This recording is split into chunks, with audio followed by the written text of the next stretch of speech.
نحمدہ ونصلی ونسلم علی رسولہ الکریم اما بعد فاعوذ باللہ من الشیطان الرجیم بسم اللہ الرحمن الرحیم واقیموا الصلاۃ وآتوا الزکاۃ وارکعوا مع الراکعین صدق اللہ العظیم۔ اور نماز قائم کرو اور زکوٰۃ ادا کرو اور رکوع کرو رکوع کرنے والوں کے ساتھ، یعنی باجماعت نماز ادا کرو۔ فرض کیا ہے؟ شرع میں اس کی اہمیت کیا ہے؟ واجب کیا ہے؟ شرع میں اس کی اہمیت کیا ہے؟ فرض وہ کام جس کا کرنا ضروری ہو اور اس کا ترک کرنا لازماً منع ہو، اس کا ثبوت بھی قطعی ہو اور اس کے فعل کے لزوم پر دلالت بھی قطعی ہو، اس کا انکار کفر ہے اور اس کا ترک کرنے والا عذاب کا مستحق ہوگا، خواہ دائماً ترک کیا جائے یا کبھی کبھی۔ فرض کفایہ جس کا کرنا ہر ایک پر ضروری نہیں بلکہ بعض لوگوں کے ادا کرنے سے ادا ہو جائے گا، اور اگر کوئی ادا نہ کرے سب گناہ گار ہوں گے، جیسے نماز جنازہ وغیرہ۔ واجب جس کا کرنا ضروری ہو اور اس کا ترک کرنا لازماً منع ہو، اور ان دونوں میں سے کوئی ایک چیز قطعی ہو، یعنی اس کا ثبوت قطعی اور لزوم پر یعنی لازم ہونے پر دلیل ظنی ہو یا ثبوت ظنی ہو، اور لزوم پر دلیل قطعی ہو اور اس کا انکار نہ ہو، اور اس کا ترک کرنے والا عذاب کا مستحق ہو، خواہ دائماً ترک کرے یا کبھی کبھی۔ واجب کی حقیقت۔ شریعت اسلامی کی اصطلاح میں واجب وہ حکم شرعی ہے جو دلیل ظنی سے ثابت ہو، یعنی جس کی دلیل میں دوسرا ضعیف احتمال بھی ہو، جس کا منکر کافر نہیں ہوتا بلکہ فاسق ہو جاتا ہے۔ یہ عمل کے اعتبار سے فرض کے برابر ہے، اس لیے اس کو فرض عمل بھی کہتے ہیں، جبکہ اس کی ادائیگی کا شرع نے لازمی مطالبہ بھی کیا ہو، مثلا نماز عشاء کے وتر۔ واجب کا حکم۔ اسلامی فقہ میں واجب کی اصطلاح مکروہ تحریمی کے بالعکس ہے۔ واجب کے بجا لانے پر ثواب اور چھوڑنے پر سزا ملتی ہے، البتہ فرض کے انکار سے کفر لازم آتا ہے اور واجب کے انکار سے کفر لازم نہیں آتا۔ واجب کی مثال: جس واجب کا ثبوت قطعی اور لزوم پر دلیل ظنی ہو، جیسے جماعت سے نماز پڑھنے کے وجوب پر یہ آیت دلالت کرتی ہے، وارکعوا مع الراکعین، اس کا ثبوت قطعی ہے کیونکہ قرآن کی یہ آیت قطعی ہے، اور لزوم پر دلالت ظنی ہے کیونکہ رکوع کا معنی نماز پڑھنا بھی ہے، اور رکوع کا معنی اللہ سے ڈرنا اور خشوع بھی ہے، اور جس واجب کا ثبوت ظنی ہو اور لزوم پر دلالت قطعی ہو، جیسے نماز میں سورہ فاتحہ پڑھنا واجب ہے لیکن اس کا ثبوت ظنی ہے کیونکہ اس کا ثبوت حدیث عبادہ بن صامت رضی اللہ تعالی عنہ سے ہے۔ وہ کہتے ہیں، نبی علیہ الصلوۃ والسلام نے فرمایا، لا صلاۃ الا بفاتحۃ الکتاب، جس نے سورہ فاتحہ نہیں پڑھی اس کی نماز نہیں ہوئی۔ تاہم یہ حدیث خبر واحد ہے اور اس کا ثبوت ظنی ہے، لیکن اس کا لزوم قطعی ہے کیونکہ نبی علیہ الصلوۃ والسلام نے فرمایا، سورہ فاتحہ کو پڑھے بغیر نماز نہیں ہوگی۔ واجب کی تعریف۔ واجب کی ایک تعریف یہ بھی ہے، جس کام کو نبی علیہ الصلوۃ والسلام نے بطور عبادت دائماً کیا ہو اور اس کے تارک پر آپ نے انکار کیا ہو یا اس کے ترک پر وعید فرمائی ہو۔ اس کی مثال بھی جماعت کے ساتھ نماز پڑھنا ہے، کیونکہ آپ صلی اللہ علیہ وسلم نے بطور عبادت ہمیشہ جماعت کے ساتھ نماز پڑھی ہے اور اس کے ترک پر انکار اور وعید فرمائی ہے۔ وما علینا الا البلاغ المبین۔ نحمدہ ونصلی ونسلم علی رسولہ الکریم، اما بعد۔ عن عمر بن الخطاب رضی اللہ تعالی عنہ قال سمعت رسول اللہ صلی اللہ علیہ وسلم یقول انما الاعمال بالنیات وانما لکل امرئ ما نوی فمن كانت هجرته الى دنیا یصیبها او الى امرأة ينکحها فہجرته الى ما ہاجر الیہ۔ رواہ البخاری۔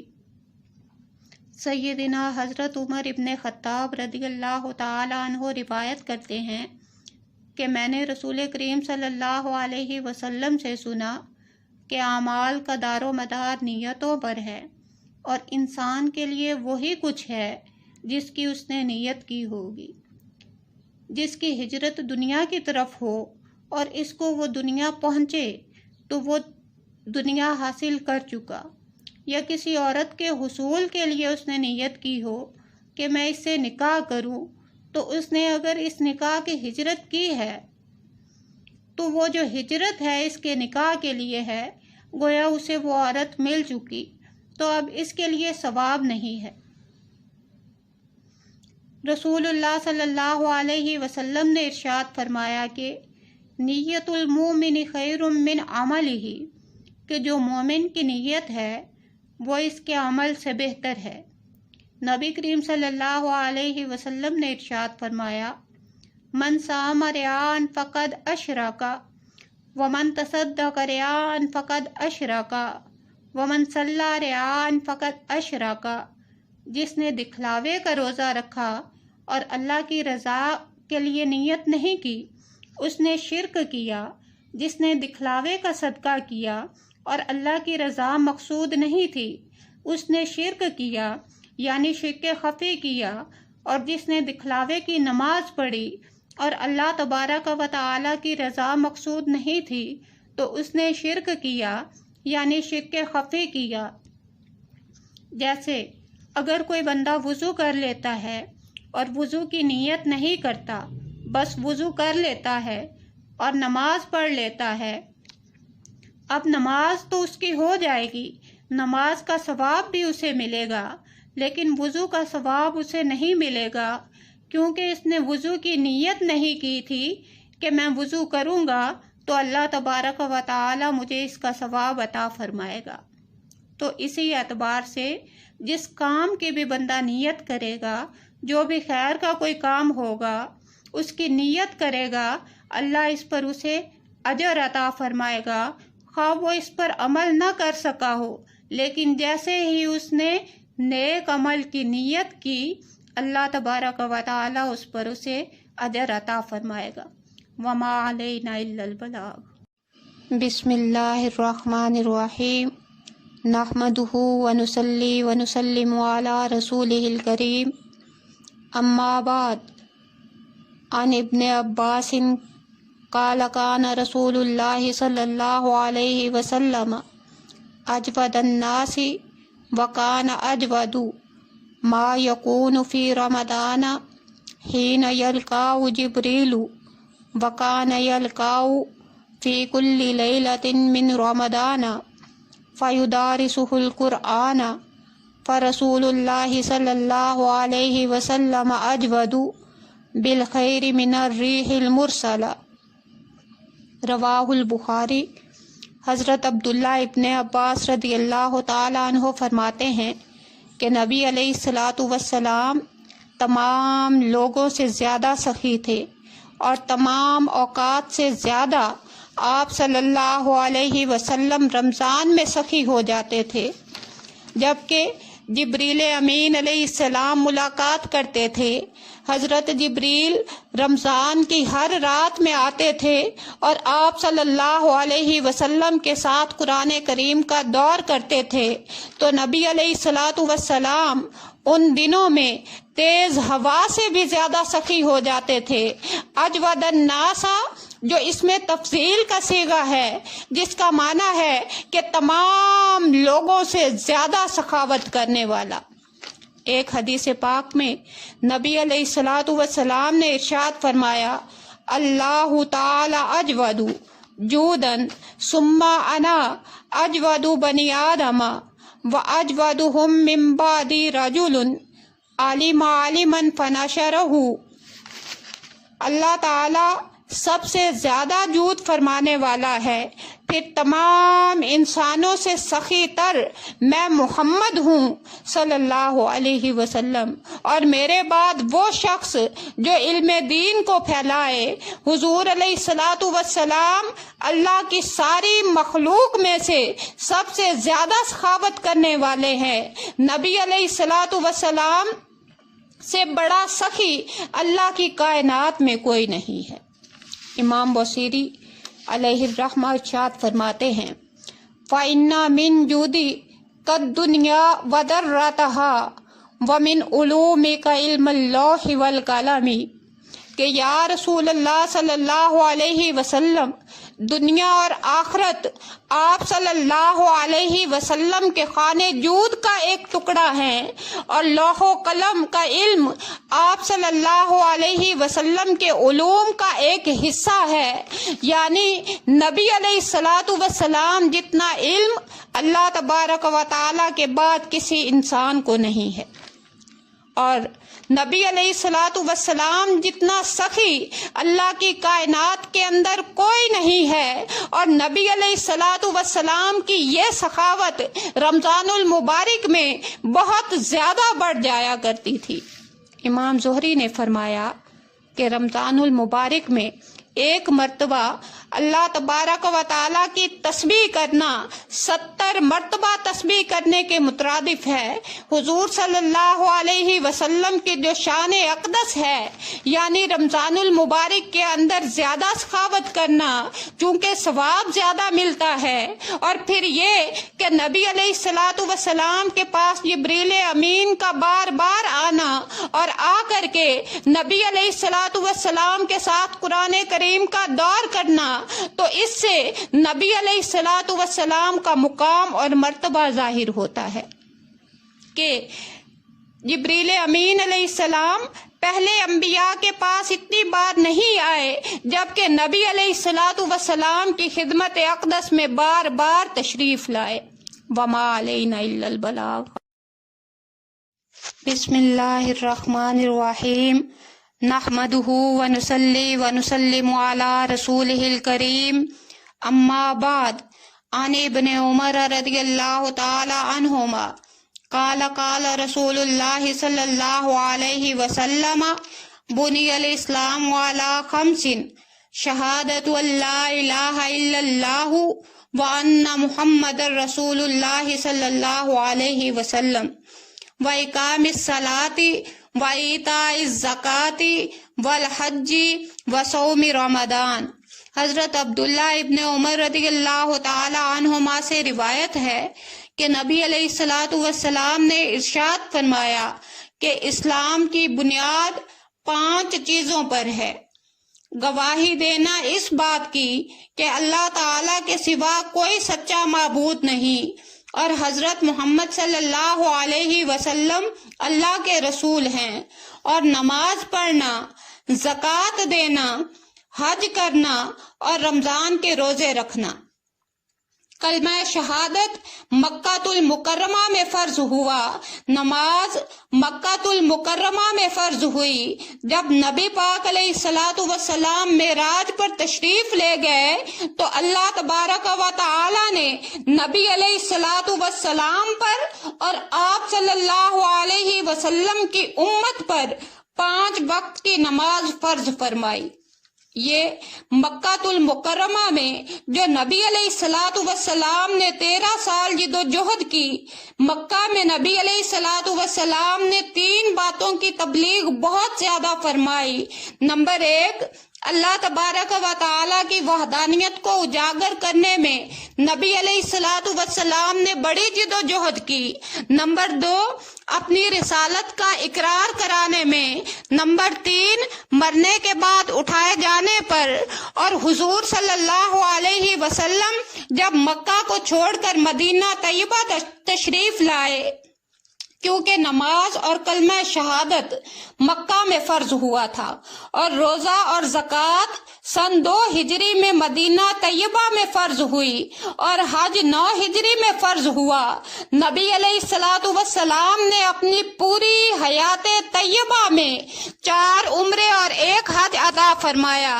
اللہ تعالی کی طرف سے اسلام کا جو آخری اور مکمل دستور ہمارے پاس آیا، اس میں توحید خداوندی اور رسالت محمدی صلی اللہ علیہ وسلم کی شہادت کے بعد نماز، زکوٰۃ، روزہ اور حج بیت اللہ کو ارکان اسلام قرار دے دیا گیا۔ نماز فرض ہے اور اس کی فرضیت کا منکر کافر ہے۔ روزہ فرض ہے، اس کی فرضیت کا منکر کافر ہے۔ زکوٰۃ فرض ہے، اس کی فرضیت کا منکر کافر ہے۔ حج بیت اللہ صاحب استطاعت لوگوں پر فرض ہے، اس کی فرضیت کا منکر کافر ہے۔ جو کوئی لا الہ الا اللہ محمد الرسول اللہ پڑھ لیتا ہے وہ دائرہ اسلام کے اندر آ جاتا ہے۔ اور اس کے بعد جو عقائد ہیں، یعنی اللہ تبارک و تعالی پر ایمان لانا، من آمن باللہ والیوم الآخر والملائکۃ والکتاب والنبیین، جو کوئی ایمان لائے اللہ پر، یوم آخرت پر، فرشتوں پر، کتابوں پر اور انبیاء پر، تو یہ عقائد کی بات آ گئی۔ جس کا عقیدہ پختہ ہو گیا وہ پکا مسلمان ہو گیا۔ اگر عقیدے کے اندر کمزوری رہ گئی تو اس کا ایمان کامل نہ ہوا۔ وما علینا الا البلاغ۔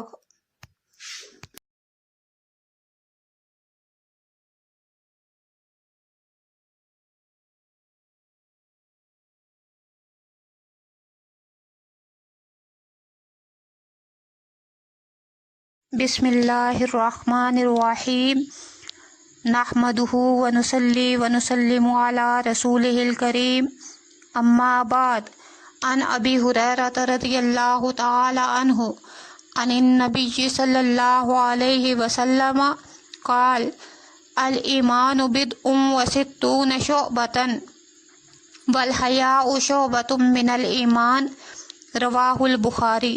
سیدنا حضرت ابو ہریرہ رضی اللہ تعالی عنہ سے روایت ہے کہ نبی علیہ الصلوۃ والسلام نے فرمایا، ایمان کے کچھ اوپر 60 شعبے ہیں، اور حیا بھی ایمان کا ایک شعبہ ہے۔ شعبہ، شعبہ، شعبہ، زبر زیر و پیش تینوں طرح پڑھنا جائز ہے۔ اس کے معنی ٹکڑے کے ہیں۔ شعب درخت کی ٹہنیوں اور ہڈی کو بھی کہتے ہیں۔ یہاں اس کے معنی خصلت ہیں۔ ایمان کی متعدد علامتیں اور خصلتیں ہیں۔ یہ ظاہر ہے کہ ایمان اصل ہے اور اعمال اس کی فرع ہیں، اور اس حدیث میں فرع پر ایمان کا اطلاق بطور مجاز کیا گیا ہے، کیونکہ اعمال صالحہ ایمان کی علامتیں ہیں۔ بعض احادیث میں بضع و سبعون کا لفظ بھی آیا ہے۔ یہاں ایمان کی کچھ اوپر 70 شاخیں ہیں، لیکن اس تعداد سے مراد حصر نہیں ہے کہ ایمان کی صرف اتنی ہی شاخیں ہیں، بلکہ مراد تکثیر ہے، یعنی ایمان کی کثرت سے شاخیں اور خصلتیں ہیں۔ حیا انسان کی ایک فطری صفت ہے، اور اس سے وہ حیا مراد ہے جو انسان کو برائیوں سے روکتی ہے۔ نبی علیہ الصلوۃ والسلام کے متعلق آتا ہے، صحیح بخاری میں حدیث پاک ہے، حضور علیہ الصلوۃ والسلام کمواری شرم و حیا والی لڑکیوں سے بھی زیادہ حیادار تھے۔ حضور علیہ الصلوۃ والسلام نے فرمایا، اذا لم تستحیی فاصنع ما شئت، یعنی جب تم نے حیا کرنا چھوڑ دی تو جو تیرے من میں آئے وہ تو کرتا پھر۔ ایک حدیث میں ارشاد فرمایا الحیاء خیر کلہ، حیا کے اندر صرف بلائی ہی بلائی ہے۔ ایک مرتبہ نبی علیہ الصلوۃ والسلام تشریف فرما تھے، صحابہ کے مجمع میں نبی علیہ الصلوۃ والسلام کھانا تناول فرما رہے تھے۔ نبی علیہ الصلوۃ والسلام کے ساتھ حضرت ابو بکر اور حضرت عمر بھی موجود تھے۔ تو ایک حیا باختہ عورت کہ جس نے اپنا دوپٹہ اپنی کمر کے ساتھ باندھا ہوا تھا، جس کے بال کھلے تھے، جس کی آنکھوں میں شرم و حیا نظر نہیں آ رہی تھی، اٹکھیلیاں کھیلتی ہوئی حضور صلی اللہ علیہ وسلم کے پاس آ گئی۔ نبی علیہ الصلوۃ والسلام سے کہنے لگی کیسے بیٹھے ہو؟ جیسے غلام بیٹھتے ہیں، اور کیسے کھا رہے ہو؟ جیسے غلام کھاتے ہیں۔ تو آپ صلی اللہ علیہ وسلم نے فرمایا میں اللہ کا غلام ہوں اور اللہ نے مجھے ایسے ہی کھانے کا حکم دیا ہے اور اپنے غلاموں کے ساتھ بیٹھنے کا حکم دیا ہے۔ تو وہ عورت کہنے لگی جو کھا رہے ہیں مجھے بھی کھلا دیں۔ نبی علیہ الصلوۃ والسلام نے فرمایا تم بھی کھا لو۔ وہ کہنے لگی ایسے نہیں، جو آپ کے منہ میں نوالا ہے مجھے وہ دیں۔ تو چونکہ نبی علیہ الصلوۃ والسلام کبھی بھی کسی سائل کا سوال رد نہیں فرماتے تھے، تو آپ صلی اللہ علیہ وسلم نے اپنا چبایا ہوا نوالا اپنی ہتھیلی پر نکالا۔ وہ جو بے حیا عورت تھی اس کے نصیب نے اس کا ساتھ دیا، اس عورت کے مقدر نے اس کا ساتھ دیا، اور نبی علیہ الصلوۃ والسلام نے اپنا چبایا ہوا نوالا اس کے ہاتھ پر رکھ دیا۔ اور یہ یاد رہے کہ نبی علیہ الصلوۃ والسلام نے ساری زندگی کسی غیر محرم عورت کے ہاتھ کے ساتھ ہاتھ نہیں لگایا۔ تو اس عورت نے جلدی سے نبی علیہ الصلوۃ والسلام کا چبایا ہوا نوالا اپنے منہ میں ڈال لیا۔ جیسے ہی نوالا اس کے منہ میں گیا اور اس کے جبڑوں اور زبان کے ساتھ لگا، اس میں اتنا حیا آ گیا کہ وہیں اس کی آنکھیں جھک گئیں۔ اس نے وہیں بیٹھے بیٹھے اپنی کمر سے اپنا دوپٹہ کھولا اور اپنے سر کو ڈھانپ لیا اور عرض کرنے لگی یا رسول اللہ صلی اللہ علیہ وسلم مجھے کلمہ پڑھا دے۔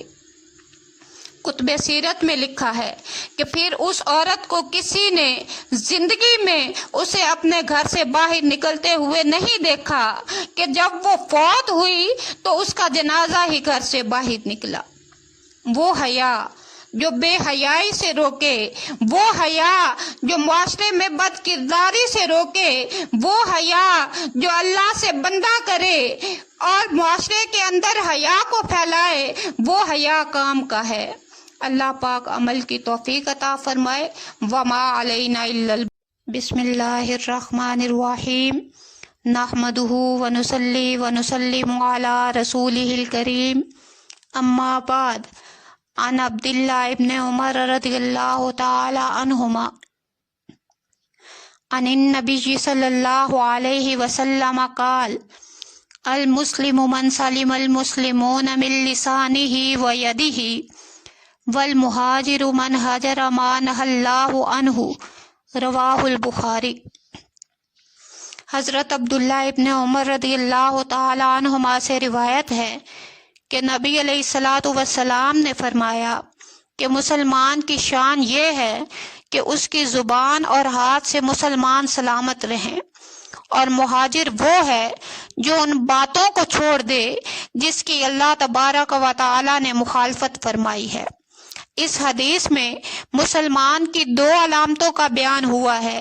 اول، اس کی زبان اور ہاتھ سے دوسرے مسلمان کو ایذا نہ پہنچے، اگرچہ ایذا ہاتھ کے بغیر بھی پہنچائی جا سکتی ہے، مگر چونکہ افعال کا صدور زیادہ تر ہاتھ ہی سے ہوتا ہے، اس لیے ہاتھ کا خصوصیت سے ذکر فرمایا، اور زبان کا ہاتھ سے پہلے اس لیے ذکر کیا کہ زبان کے ذریعے ایذا پہنچانا عامۃ الوقوع ہے اور زیادہ آسان ہے۔ اس کے علاوہ زبان سے جو ایذا پہنچائی جاتی ہے وہ زیادہ اشد اور تکلیف دہ ہے، اور یہ بھی کہ زبان سے حاضر و غائب، قریب و بعید سب کو ایذا پہنچائی جا سکتی ہے۔ برخلافات کے کہ وہ موجود جو پاس ہو اس کے ساتھ خاص ہے۔ نبی علیہ الصلوۃ والسلام کا یہ ارشاد پوری ملت کے لیے امن و چین کا ضامن ہے۔ اس پر اگر عمل کیا جائے تو پھر کسی پولیس و عدالت کی ضرورت باقی نہیں رہتی۔ افسوس، اگر ہم اپنے موجودہ حالات اور اپنے گرد و پیش پر نظر ڈالیں تو ایسا معلوم ہوگا کہ کوئی مسلمان دوسرے مسلمان کی زبان یا ہاتھ سے محفوظ نہیں الا ماشاء اللہ، جسے اللہ بچا لے۔ خود غرضی، لالچ، دھوکہ، فریب، خیانت، ظلم و حسد ہمارے معاشرے کی بڑی بڑی خرابیاں ہیں۔ جو حدیث پڑھی گئی اس پر عمل کرنے سے ہم ان خرابیوں سے بچ سکتے ہیں، کیونکہ نبی علیہ الصلوۃ والسلام کی گفتگو جوامع الکلم ہے۔ یہ کلمات طیبہ مختصر ہونے کے باوجود نہایت جامع ہیں۔ فرمایا کہ مسلمان کی شان یہ ہے کہ اس کی زبان اور اس کے ہاتھ سے مسلمان سلامت رہیں۔ اس جملہ میں تمام حقوق العباد آ گئے، خواہ ان کا تعلق دوست و احباب سے ہو یا عزیز و اقارب سے ہو، سبھی کے حقوق پورا کرنے کی ہدایت کی گئی ہے۔ اسی طرح ارشاد نبوی ہے، مہاجر وہ ہے جو اللہ تبارک و تعالی کی ناپسندیدہ باتوں کو چھوڑ دے، حقوق اللہ کی تمام صورتوں کو اپنے اندر لیے ہوئے یہ حدیث موجود ہے۔ حضور علیہ الصلوۃ والسلام کے جلیل القدر صحابی حضرت ابو موسیٰ اشعری رضی اللہ تعالی عنہ روایت کرتے ہیں، عن ابی موسیٰ رضی اللہ تعالی عنہ قال قالوا یا رسول اللہ صلی اللہ علیہ وسلم ای الاسلام افضل قال من سلم المسلمون من لسانہ و یدہ۔ ابو موسیٰ نام کے 4 صحابی ہیں۔ حضرت ابو موسیٰ اشعری رضی اللہ تعالی عنہ سے روایت ہے، صحابہ نے عرض کی، یا رسول اللہ صلی اللہ علیہ وسلم، کون سا مسلمان افضل ہے؟ فرمایا، جس کے ہاتھ اور زبان سے مسلمان سلامت رہیں۔ ایک بار آپ صلی اللہ علیہ وسلم سفر میں تھے، ازواج مطہرات بھی ساتھ تھیں۔ ام المومنین حضرت صفیہ کا اونٹ سوئے اتفاق سے بیمار ہو گیا۔ ام المومنین حضرت زینب کے پاس ضرورت سے زیادہ اونٹ تھے۔ آپ صلی اللہ علیہ وسلم نے ان سے فرمایا کہ ایک اونٹ صفیہ کو دے دو۔ انہوں نے کہا کہ میں اس یہودیہ کو اپنا اونٹ دے دوں۔ اس پر آپ صلی اللہ علیہ وسلم اس قدر ناراض ہوئے کہ 2 مہینے تک ان کے پاس نہ گئے۔ اس حدیث کو امام ابن سعد اور امام زرقانی نے روایت کیا ہے۔ اسی طرح ایک مرتبہ ام المومنین حضرت عائشہ صدیقہ نے حضرت صفیہ کے کوتاہ قد ہونے کے متعلق ان کے قد و قامت کے نسبت چند جملے کہے تو نبی علیہ الصلوۃ والسلام نے فرمایا، اے عائشہ، تم نے ایسی بات کہی ہے کہ اگر سمندر میں چھوڑ دی جائے تو یہ اس میں مل جائے، یعنی سمندر کے پانی کو بھی یہ گدلا کر سکتی ہے۔ تو یہ جو حضور صلی اللہ علیہ وسلم کی حدیث ہے، المسلم من سلم المسلمون من لسانہ و یدہ، آج ہمارا معاشرہ اس قدر گدلا ہو چکا ہے، ہم ہر ایک کو اپنی زبان سے ایذا پہنچاتے ہیں، ہر ایک کے اوپر پھپکیاں کستے ہیں، ہر ایک پر مذاق اور تمسخر کرتے ہیں، اور ہمیں جو ہمارے نبی علیہ الصلوۃ والسلام کی تعلیم ہے وہ یہ ہے، المسلم من سلم المسلمون من لسانہ و یدہ، مسلمان وہ ہوتا ہے جس کے ہاتھ سے اور زبان سے دیگر مسلمان محفوظ رہیں۔ اللہ تبارک و تعالی ہمیں اس حدیث پر عمل کی توفیق عطا فرمائے۔ وما علینا الا البلاغ۔ بسم اللہ الرحمن الرحیم، نحمدہ ونصلی ونسلم علی رسولہ الکریم، اما بعد، عن عبداللہ ابن عمر رضی اللہ تعالی عنہما ان رجلا سأل النبی صلی اللہ علیہ وسلم ای الاسلام خیر، فقال تطعم الطعام وتقرأ السلام علی من عرفت ومن لم تعرف، رواہ البخاری۔ حضرت عبداللہ ابن عمر رضی اللہ تعالی عنہما سے روایت ہے کہ نبی علیہ الصلاۃ والسلام سے ایک آدمی نے پوچھا اسلام کی کون سی خصلت بہتر ہے؟